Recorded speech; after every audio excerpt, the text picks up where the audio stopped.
इसलिए वेद कहता श्रेष्ठ तमाय कर्मण, तुम अपने जीवन में श्रेष्ठ कर्मों को करो जिससे तुम्हें अंदर से आनंद की प्राप्ति हो सके। अच्छा, बुरा काम करके अंदर से सुख मिलता है या दुख मिलता है? अंदर से दुख की प्राप्ति होती है। और जब व्यक्ति शुभ कर्म करता है, अच्छे कर्म करता है, तो उसको अंदर से आनंद की प्राप्ति होती है। इसलिए दौलत से तुम लड़का तो ले सकते हो, लेकिन पुत्र जरूर नहीं है पुत्र मिल जाए। आपके लिए लड़का कैसे? आजकल लोग ले लेते हैं पैसे में। पैसे दे दिए एक सेठ जी ने और कहा भैया तेरे पास कई बच्चे, एक बेटा मुझे दे दो, मैं उसको पाल पोस करके पढ़ा लिखा करके अच्छा आदमी बना। अब उस बच्चे का नाम था मौसम। अब बच्चे को पढ़ाने लगे, सेठ जी लिखाने लगे।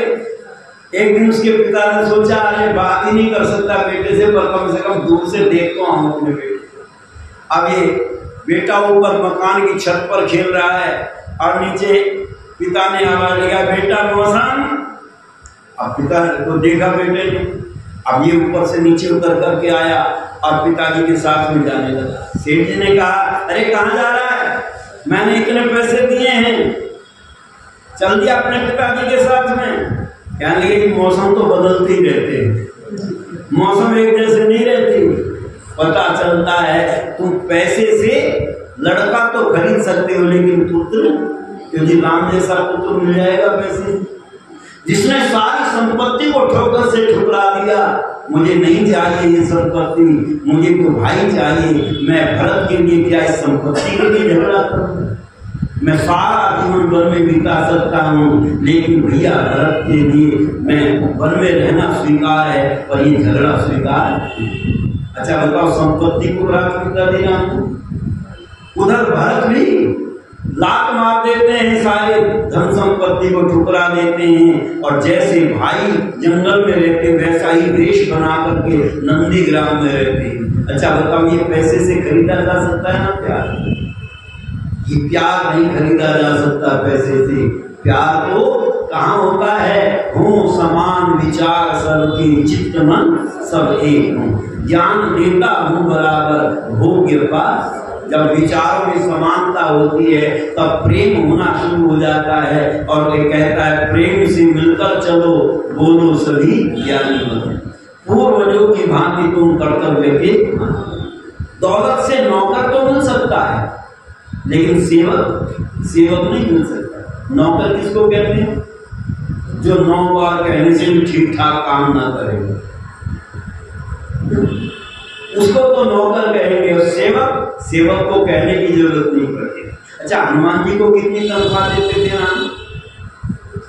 वो तनख्वाह देते थे क्या? नहीं, पर एवर रेडी थे हनुमान। निगाह भूमि श्री राम की, हाथ जोड़ करके खड़े हो गए, महाराज आदेश करो क्या काम?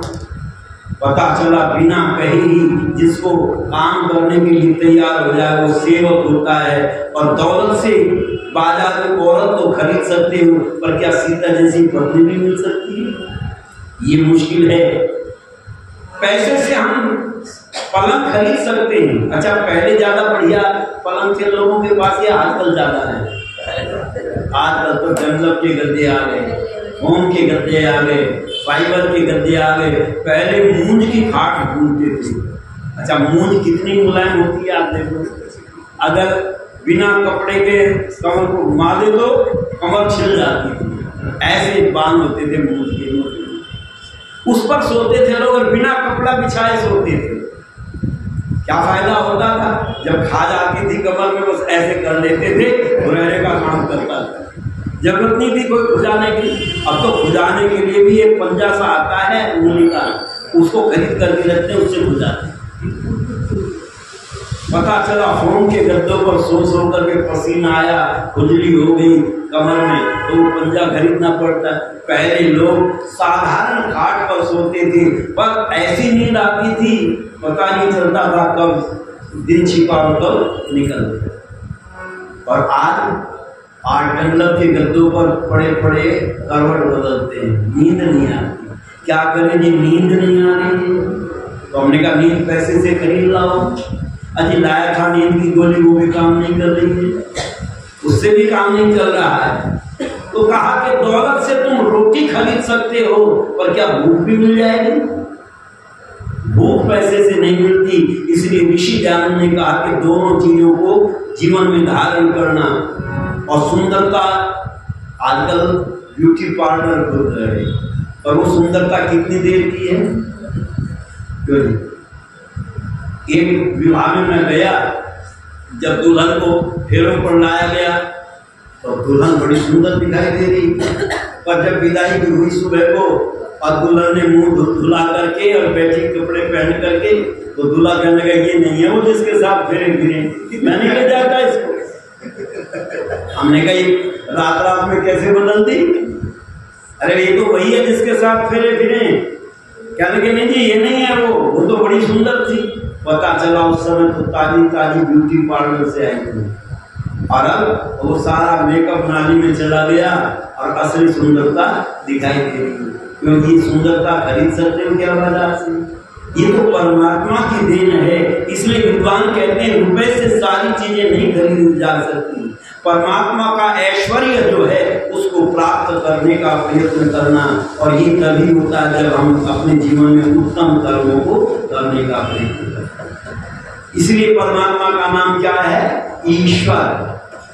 उस ऐश्वर्य को हम प्राप्त करने का प्रयत्न करें। इसलिए हम परमात्मा से प्रार्थना करते हैं तेजोमसि तेजो महि, वीर्यमसि वीर्यम महि देहि, बलमसि बलम महि देहि, ओजोमसि ओजो महि देहि, मन्युरसि मन्यु महि देहि। प्रभु जो आपके पास में तेज है वो तेज मुझे भी प्रदान करो, जो बल आपके पास में है वो बल मुझे भी प्रदान करो, मैं कायर कमजोर न रहूं। इसलिए ये प्रार्थना परमात्मा से करते हैं, तो परमात्मा ईश्वर कहलाता है। और दूसरा नाम देखते हैं अदिति, आदित्य। आदित्य सूर्य को भी कहते हैं और आदित्य परमात्मा को भी कहते हैं। पर किसको कहते हैं आदित्य? तो ऋषि दानी महाराज प्रमाण देते हैं, न विद्यते विनाशो यस्य सो अयम अदिति रेव आदित्य। और समझाते हैं जिसका विनाश कभी न हो उस ईश्वर को आदित्य कहा गया है। वह परमात्मा कैसा है? अविनाशी, उसका विनाश नहीं होता। आत्मा भी कैसा है? अविनाशी, इसका भी कभी विनाश नहीं होता। और ये जो प्रकृति है ये भी कैसी है? ये भी अविनाशी है, इसका भी कभी विनाश नहीं होता। पर प्रकृति जड़ है और आत्मा चेतन है, लेकिन अल्पज्ञ है। परमात्मा चेतन भी है और सर्वज्ञ भी है। इसलिए पता चला हम उस परमात्मा से जो अविनाशी गुण हैं वो धारण करने का प्रयत्न करें। अखिलाधार अमर सुखधाम एक सहारा तेरा, अखिलाधार अमर सुखधाम एक सहारा तेरा,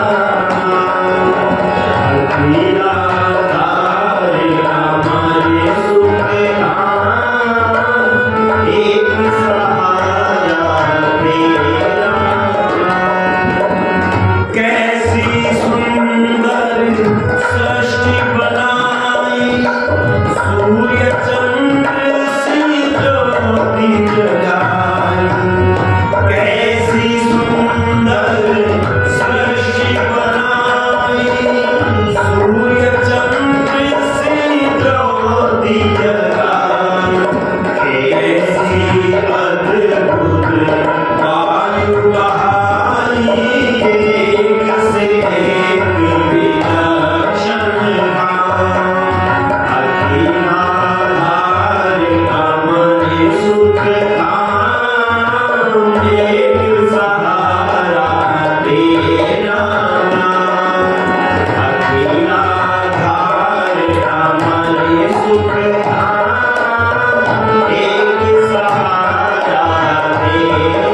नहीं होता है। और वह परमात्मा कैसा है? प्रज्ञ, प्राज्ञ। तीसरा नाम देखते हैं, वह प्राज्ञ कहलाता है।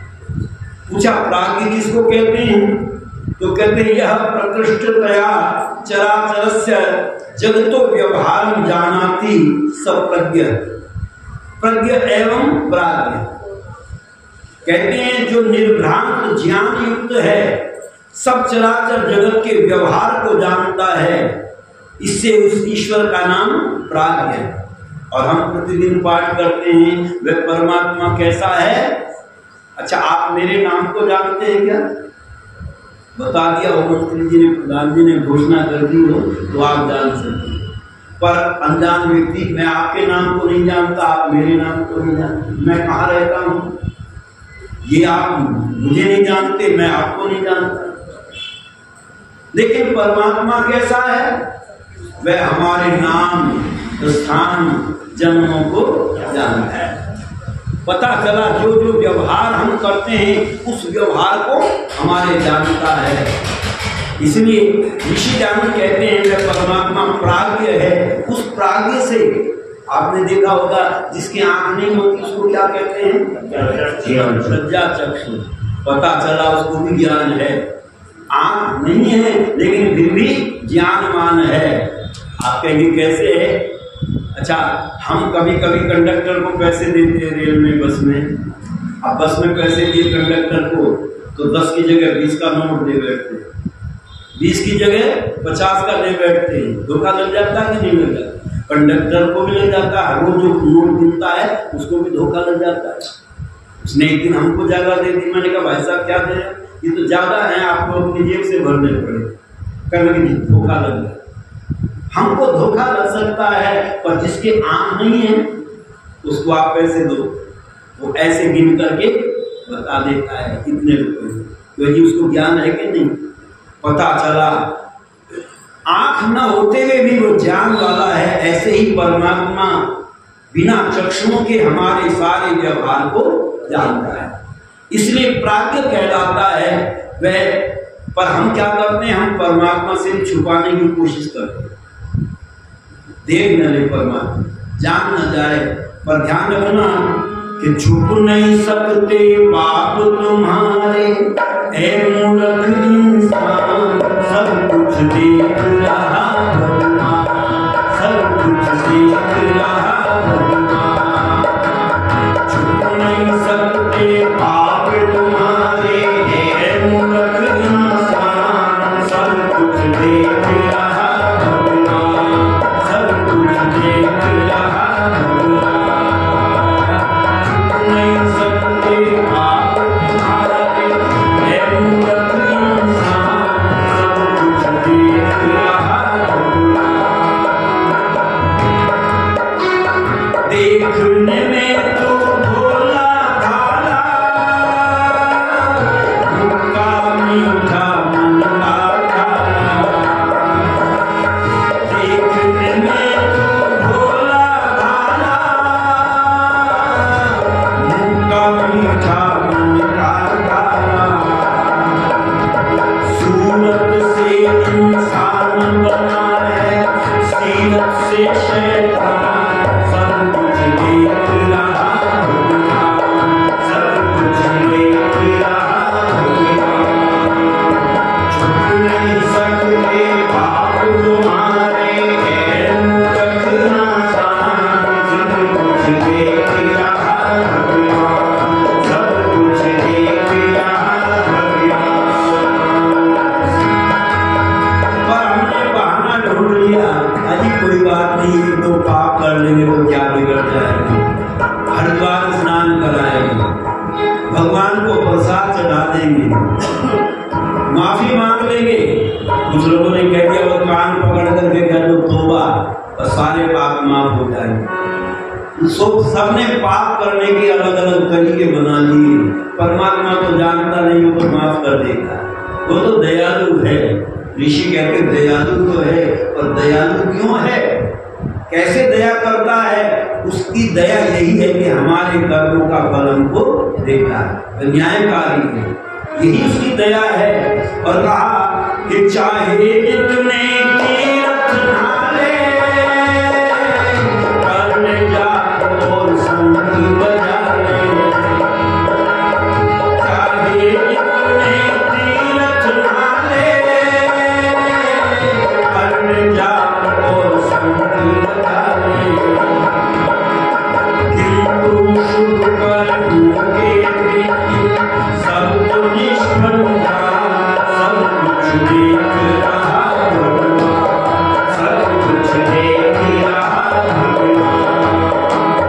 छुप नहीं सकते पाप तुम्हारे, ऐ मूर्ख इंसान, सब कुछ देख रहा भगवान, सब कुछ देख रहा भगवान। छुप नहीं सकते पाप तुम्हारे, ऐ मूर्ख इंसान, सब कुछ देख रहा भगवान, सब कुछ देख रहा भगवान। फिकर न कर वह दिन आएगा, फिर तेरा सब भूल जाएगा। फिकर न कर सब